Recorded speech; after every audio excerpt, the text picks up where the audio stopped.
episode number 11. Go, Mommy.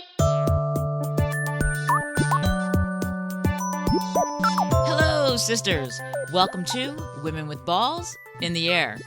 Join me as I uncover the modern-day secret to success. I'll share with you strategy, tips, and bonus interviews from today's most influential matriarchs. Career moms, it's time to take back your life and get into the game of gumption. And here is where we're gonna do it. Let's go, girls! Okay, sisters, let's get started. My next guest is a woman on a mission. She's a professor at Loyola Marymount University in Los Angeles, California.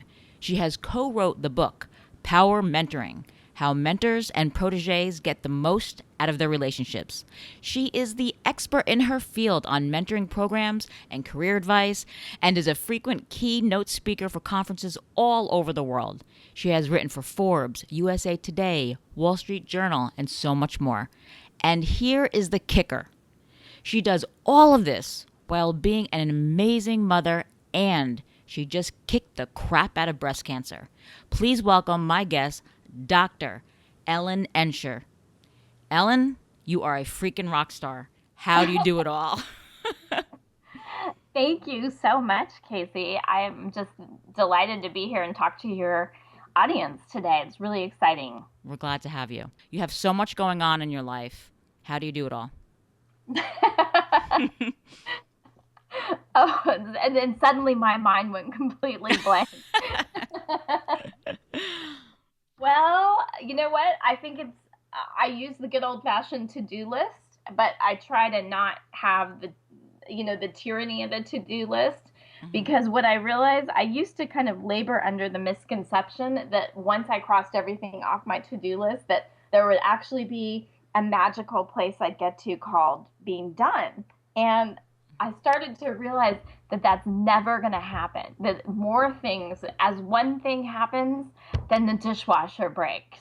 Then a student is in a car accident and needs to, meet with me. Then another cool opportunity comes my way to, say, do a class for lynda.com, and I have to make a decision about that right away. So I'm never really done. Instead, I've kind of learned I have to just trust that everything I absolutely need to get done that day will just get done. And so I set out, I go, all right, what really has to be done today? And then I look at it and I go, all right, what could be done today? What would be nice? And I try to attack that. And then I always start my day, when I had breast cancer last year, I took up meditation, which is something I had been dabbling with for 12 years unsuccessfully. I always wanted to do it. It sounded good. There were so many studies saying how great it was, but of course I never really committed or had the time. But once I got breast cancer and I had to just get off the crazy, merry-go-round in my life, I started this meditation practice. And I mean, I have to say, that is how I start my day. Even, and it could be anywhere from 3 minutes to 20 minutes. And I find that being able to be calm throughout my day actually helps me get more stuff done. And then when the inevitable, surprise to-do items come up, I'm able to cope with them better. So I think a lot of it is mindset. Wow. So Ellen, when you found that you first had cancer, how did it change your life?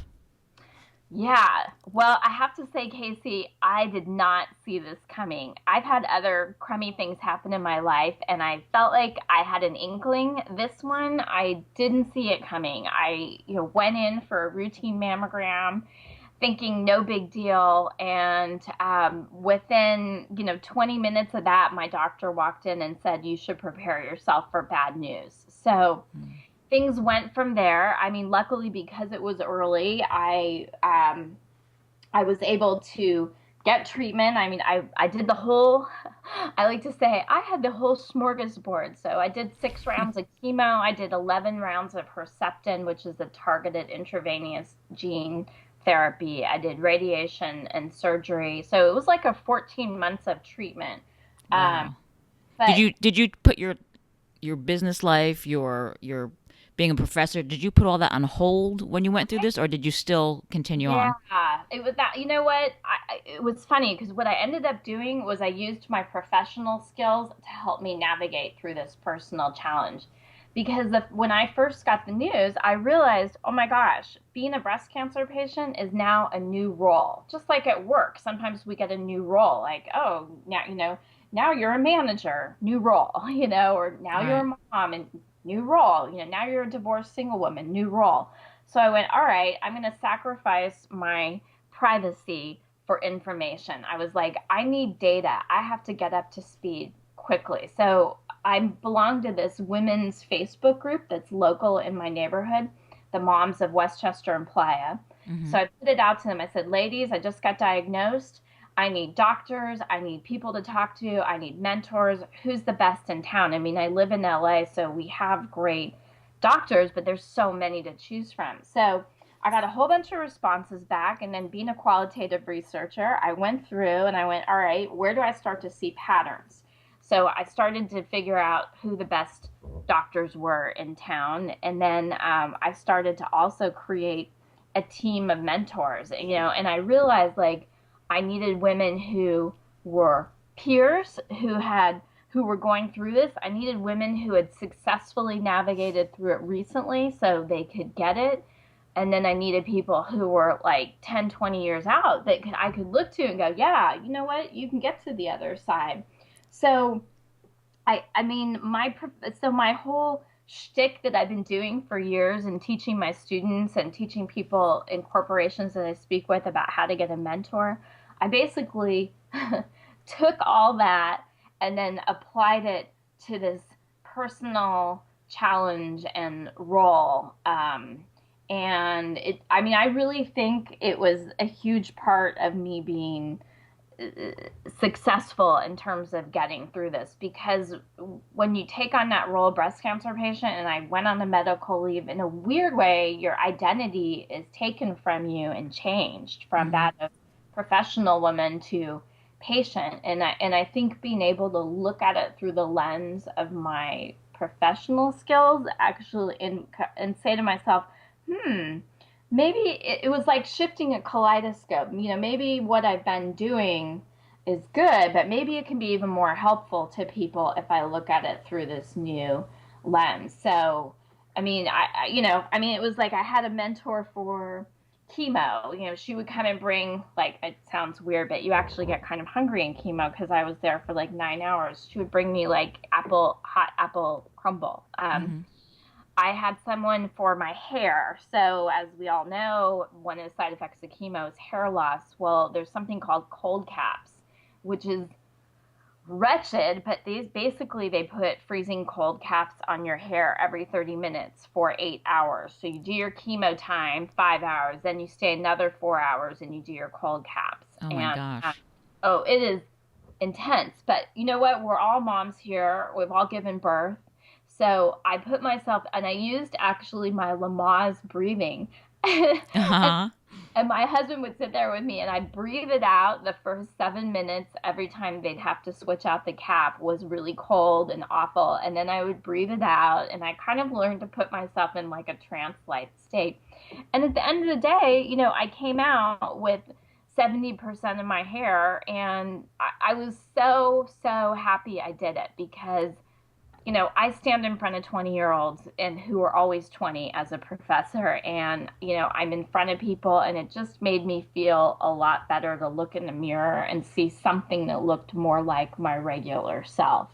Right. So I always want to mention that. And I had a woman who mentored me through that. Like, she was very specific with my hair. And she said to me, she goes, I can't really go there with you emotionally. I've done breast cancer twice, but I will get you through the hair thing. So she had very specific tips and advice, and there's a lot of details to it. And she was my go-to hair person. We're so lucky as women that, first of all, we are a very supportive gender and that you Yes, had that there for you. definitely. Yeah, absolutely. And it's as you're telling me the story, it just makes me feel like, wow, all this mentoring that you have been doing, and we'll get right to that in a second, that you've been doing all your life has really prepared you and set you up for the big picture of what's really going on now. Oh my gosh, I know. I just got chills when you said that. I completely feel like that because it was funny so I was diagnosed in October 2014. And by the end of that year, I had a lot of like potential new opportunities to do with mentoring, but inside I was feeling kind of burnt out, like, oh great, I'm a national expert in mentoring, but I'm kind of sick of it. Like, oh no, what do I do now? Do I have to get to know a whole new literature? And, Right. and I kind of dabbled with some things like maybe I'm interested in defining moments, maybe I'm interested in discernment, decision making. But I kept getting sucked back into mentoring, but it was almost like my heart wasn't in it anymore. And then it was like being able to get pulled away from it and come back at it with this new angle. It was like, dang, this Right. really works. Well, I mean, I see a book in the future for this with cancer and mentoring. I mean, that's Yeah. brilliant. I mean, you have to think about that, please. Yeah, So definitely. powerful. So, Ellen, let me go back to your first book. hmm What inspired you to become an expert on mentoring and to write this book?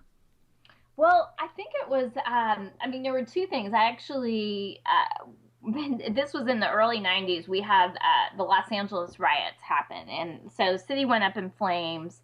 And I was in graduate school. I was a brand new doctoral student. And I actually had a mentor at the LA Times.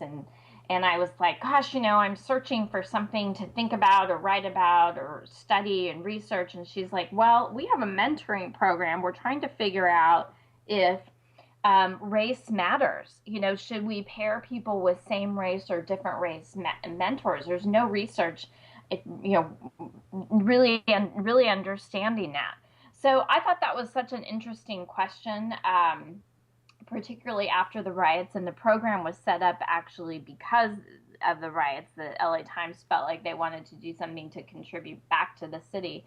So that was my first question going in: is does race matter in mentoring? And I was able to kind of have this beginner's luck and set up this beautiful random assignment study. And then I found out, oh, race does matter at first. And we've now had like 20 more years of research to substantiate this, that Hmm. guess what? We notice race, we notice gender, we even notice attractiveness and, so many demographic characteristics. But here's the really cool and hopeful thing: if you can get people beyond that surface level distortion quickly and get them into things like what we call deep level similarity, like goals and values and personality, then those early effects of race distorting the relationship go away. So then, that's kind of taken me on a whole area for the last 20 years where I basically, when I do training for mentoring programs, is I get people to get to know each other at a deep level, like build rapport, self disclose, like quickly, like, you know what, let's dig down fast. Because, of course, what we find is when you have different races, different genders, and you have that in your team and mentors, you get these, different perspectives, worldviews, and networks, which we need. Right. So that was initially how I got into it. It was like something happened in the city, and I was invited. So What are some of the challenges for gender in race, and is it exterior or interior?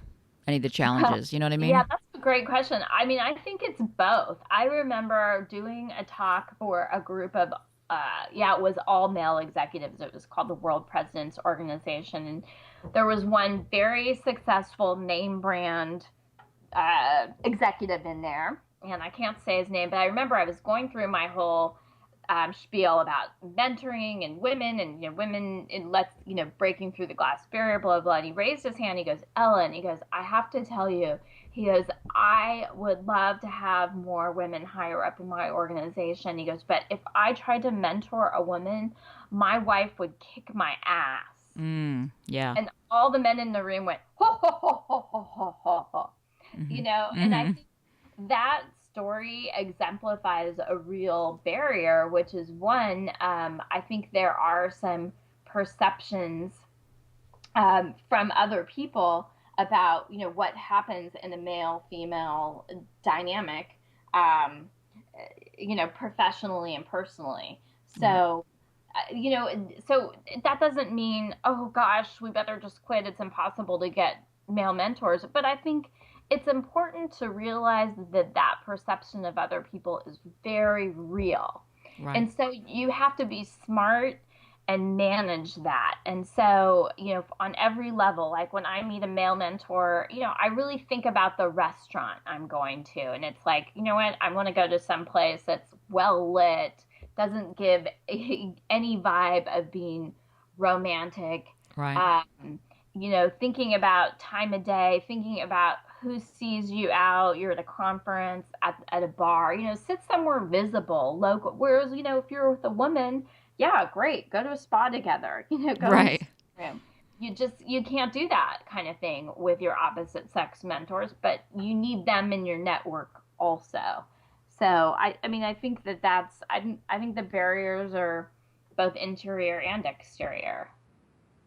So, Ellen, if you have your eye on someone who you would like to make your mentor, Hmm. and he is a male and you're a woman, maybe he's older, younger, whatever it is, what are the steps you would take to make that person your mentor? Okay, that's a really good question. So, well, number one, before you reach out to anyone, take a good look at yourself. So, know like what you bring to the table, what your strengths are. How, if you think you want to have someone mentor you, really be able to articulate what it is, knowledge, skills, and abilities, network, what it is that you want to get from that person, so that you can be specific. And then the other part of that is really knowing what you offer to that person, because everybody is way too busy these days. And, the more successful people get, they're just absolutely inundated with requests. So I always encourage people to start with a small ask. I would never say to somebody, ask someone to be your mentor. That would be like, oh, will you have sex with me on the first date? Or, can we get married right after Right. we just met online or Hmm. something? So instead, I would say reach out to them. If you can, have someone provide a warm connect. So someone introduce you, a friend of a friend, and then that way it comes in with a little bit more credibility and they have a little bit more accountability to respond to you. So if you can make some kind of warm connect to them, that's ideal. If you can't, then go ahead and reach out, let them know specifically, okay, this is what I admire about you. Everyone can needs a little bit more appreciation in their life. So let them know how their work has influenced you, and be really clear. And then have a small ask, like, I would love to take you out to coffee for 20 minutes, Hmm. or bring you lunch, over to the set, or whatever it is. It's something that fits into their life, rather than them having to come and do something extra in their life. So offer to come to where they're at, or get on the phone with them. um, my students really love to do email, but I really just think you need a richer form of media, a richer medium of communication to build rapport. Hmm. So even a Skype call would be great, but ask for something small. Like, I would love to just talk with you for 20 minutes. And here's a couple of questions, and then ask them questions that are interesting. Like, so don't just ask them stuff that you could easily have learned from Googling them. Hmm. That's super annoying to people. So Google them, do all your cyber sleuthing, and then show them that you did. I noticed when I Googled you, and I went to IMDb and I saw your bio that you'd worked on such and such. What was the greatest challenge there? Because people enjoy talking about their life and their experiences, but they want to feel like you've done your homework Right. and that you have something to offer. And then you've got to do the follow up, which is a thank you, and maybe it's again, knowing what your mentor likes. I mean, I have one who brings me really good dark chocolate every time. It's like, hey, I'm all about that.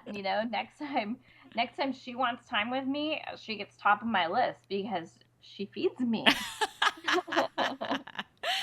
That's great. That's great. I have another one who will call me and go, I want some mentoring. How about if I come and be a guest speaker in your class? Right. And we have a little joke like hashtag put your protege to work. And that way I'm like, all right, you know what? It's a win-win. Right. So warm connect, small ask, and be reciprocal. Think about what you offer, not just what you want to get. Great tips, Ellen. Let's talk a little bit more about you and the person that you are. I would love to know, through your journey, what is the most ballsy thing you have ever done? Wow. Well, I guess I have a story for that and then an answer for that. I mean, I was one of the first women to be hired in the College of Business back in, just in 97. So, and then I really pushed to get other women hired. So there's that. And then I was the first to get a full professor promotion, and then I'm now pushing to get other women through on that. But I think I have actually a better story. So while I was, kind of climbing up the ladder in academia, one day I got some very devastating marriage-ending news, and I found out some information, and I was absolutely horrified. So I basically took to my bed and cried all day and all night. And the next day, the problem was I was the speaker for 300 alumni and donors. And they had booked me months and months and months ahead. And I knew they would have a really hard time replacing me. Mm-hmm. So I really had to say to myself, you know what, Ellen, I gotta pick myself up and go do this. But the problem was I couldn't stop crying. It was like, I called it emotional Tourette syndrome. I was just woman weeping. I couldn't stop. So I was like, gosh, how am I going to, use this and incorporate this? So I came up with this big lie where I was like, oh, I have this terrible flu and eye infection, but, I'm still coming, but I just want to let you guys know, I may not be 100% and my eyes are really, really running, so but I'm going to be there. So I cried all the way driving there. I could barely see the road. And then I got there and I, saw the meeting. They're like, oh gosh, we're so glad you came. And how are you feeling? Oh, I'm terrible, but I'm okay. And then something happened. Once I got up on the stage, I was like, all right, it's showtime. And I had to just put aside all of my emotional turmoil and hurt, and I gave a damn good talk, and I felt so empowered walking out of there because it made me realize, wow, this life experience, which I knew when I got this news, now I'm on the road for a big change. Mm-hmm. Yuck. But it made me realize, you know what? I can compartmentalize, and this does not have to ruin me or define me. And so then I got back in the car, and then I started crying again.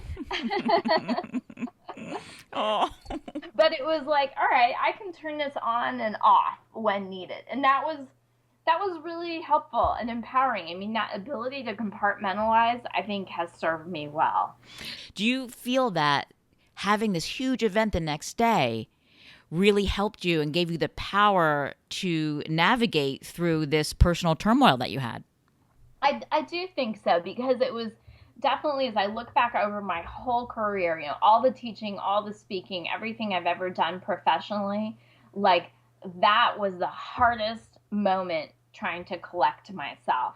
Mm-hmm. And I was really worried about myself. I don't think, and yet at the same time, I just didn't feel like I could cancel. The stakes were really high, and I just had such a keen sense of responsibility. Mm-hmm. But, and I mean, obviously there are times where you have to cancel, and you know what, it's like life goes on. But this was one of those times it's like, you know what, if I pause and do my talk as I'm supposed to do, the situation is still going to be there. Taking a couple of hours out is not going to change it. I mean, this is something that has to be dealt with over the long haul. So right. I think it did help though. I think it gave me that like early boost, realizing, oh, you know what? I'm still myself, right, Right, in right. all of this. Yeah. Just showed you how strong you are. Yeah, Yeah, exactly. absolutely. Let's talk about your most embarrassing moment in your professional life. And let me and tell me if what you learned from it. Well, I had a hard time with that question because there's been so many. So, I remember one time I showed up at a presentation. I love shoes, and sometimes I buy multiple pairs. And I looked down and I realized I had one navy and one black, and they were even different heel sizes. And I think I think I was in those early days. My son was young, and I was basically just going on fumes and no sleep. Mm-hmm. And then I was like, well, how am I going to stand up straight? Because they're literally different heel. And it was a night presentation too, which I had no business doing at that point. Um, I should have been at home trying to get my child to bed. So that was one, but I think the really most embarrassing was, again, I was speaking to a group of mainly male technology executives. I think there's one other woman in the room, sad to say. But right before I decided I'd have a latte, and I spilled it all over my one breast. So it was kind of this material that made me look like I was on, spring break, wet t-shirt contest. And it was like, 15 minutes before. So I'm in the bathroom trying to dry my boob off. And then finally I thought, you know what? I'm just going to have to go with this. So they'd given me a security badge. And so then I kind of put that over my boob. And that looked really weird. So I decided I just had to start off by owning what was going on. Mm-hmm. And I just said to the group, I said, this is probably a little unusual, and some of you are probably, I said, I think sometimes when you have something embarrassing happen, it's better just to acknowledge it. So I'm going to tell you what I did, and that's why I've got the security badge right here. I said, so everyone just take a good look. Okay, good. Now, and they laughed, and then I said, now I'm sure we've all had things like that, and they nodded. Oh yeah, I've had things like that, and I kind of just worked it into, so here's a challenge. Today we're here to talk about challenges and how to overcome them. I thought I would role model my challenge for you today, Oh, so that's great. I came up with something to weave it in. Brilliant, brilliant. All right, Ellen, that was an awesome way to handle that. I love that. Next, we are going to talk about momentum, a little bit of marketing and monetization. But first, let's take a quick commercial break and we'll be right back. It's time to get in the game and compete. Let CaseyDeStefano.com create a stunning website and engaging video for your growing business so you can monetize, monetize, monetize. Go to CaseyDeStefano.com and click Work with Us, and together we'll have a blast making your dreams marketable. Hey folks, if you've always wanted to start your own podcast, head over to the show notes page that accompanies this episode. There, you will find a special link to Entrepreneur on Fire's free podcast course. It's 15 videos in 15 days, and they will have you podcasting like a pro. It's fun and it's easy and it is free. I did it myself, and it was fantastic. So go to CaseyDeStefano.com/Marty1. You gotta check it out.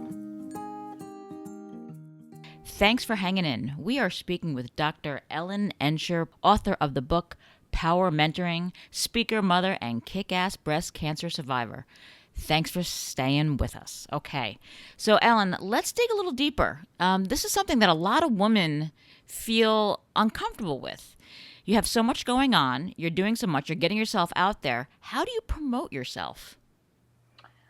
Well, definitely you've got to get on social media, even if you don't want to, even if you feel like it sucks your time, you have to just embrace it. And so, I mean, I get help with that. I have a team that I hire to do the optimization for me. I actually have a mentor in social media.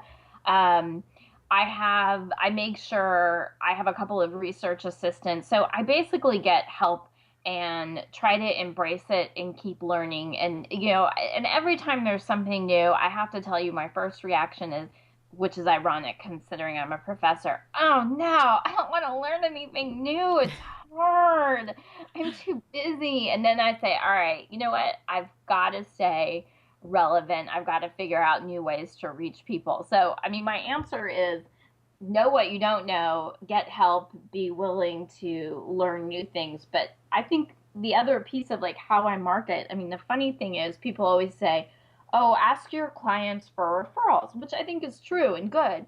But I think there's something else missing from that. I've actually found I've get a ton of referrals from my colleagues and my fellow mentoring experts. So the great thing about doing mentoring is it's a pretty small um, group of us who, are, I don't know, dorky enough to have this level of expertise.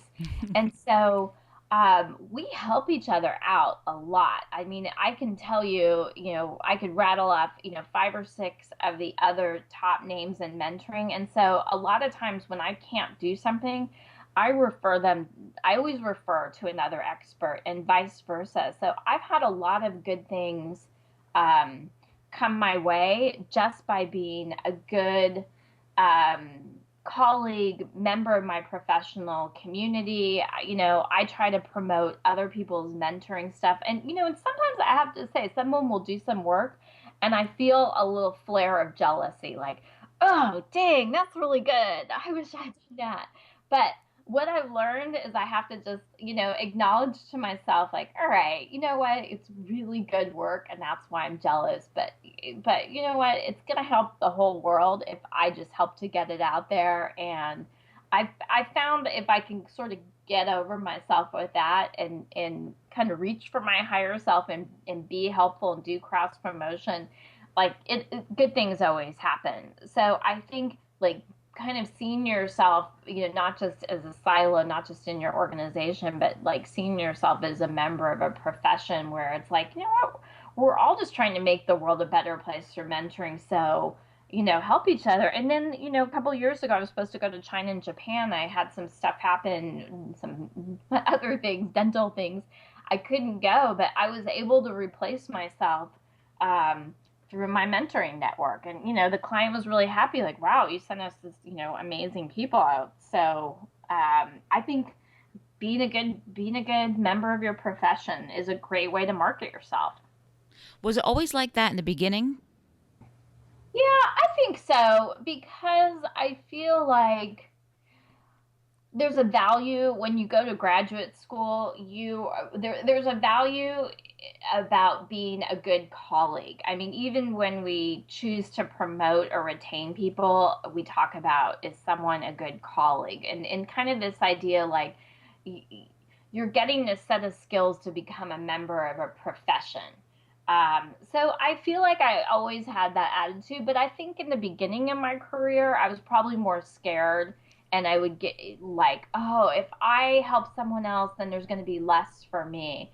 And I think, maybe that's one of the values of kind of getting kicked around a little bit by life or getting older. I mean, you start to realize, like, you know what? There's actually plenty for all of us. There's plenty of speaking engagements. There's plenty of opportunities. So let's just all help each other. Yeah, absolutely. Let's go over to free time. I'm always very interested in what successful people spend their free time on. So let's do a little bit of a media makeover. I'd love to know, what is your favorite film or your most inspiring film? I still love Forrest Gump because, as Mama says, you never know. Life is like a box of chocolates, and you never know what you're gonna get. I just love that movie. It's so poignant. And it's such an inspiring film. I mean, it's Oh, one of the most inspiring ever. absolutely. I love it. Yeah, no, that's a great one. That's absolutely a great one. What about book? I love to read. I read every single night before I go to sleep. So, but I have to say, one of my favorite is Three Cups of Tea.